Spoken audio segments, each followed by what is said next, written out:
Hi friends, ఎలా ఉన్నారు? బాగున్నారు. నేను మీ మౌనిక ఎంకేఎస్ యూట్యూబ్ ఛానల్. ఈరోజు మనము పావురముల వలలో చిక్కుతా గురించి తెలుసుకుందాం.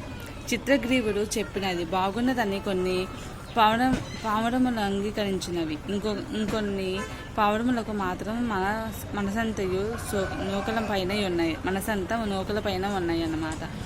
అంత వాటిలో ఒక ముసలి ఆహారం లభించినప్పుడు ఇట్లు అనుమానించుచు కూర్చొనిచ్చు, ఇక ఈ జన్మకు మనకు ఏది దొరకదు.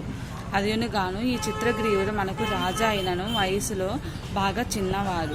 నేను ఎన్నయో చూచి తిని ఎన్ని తినో మేసి తిని మనము క్రిందకు దిగుతుగా మంచిది అని సలహా ఇచ్చింది. మొసలి పావురము ఆ మాట చెప్పుటతో మరికొన్ని పావురములు కూడా మేత మేయటానికి నిర్ణయించుకున్నవి. త్యాగము చేయుటకు జింకెదడు గాని అప్పనముగా బొక్కెదమనిచో ఎవరును కాదనడు కదా.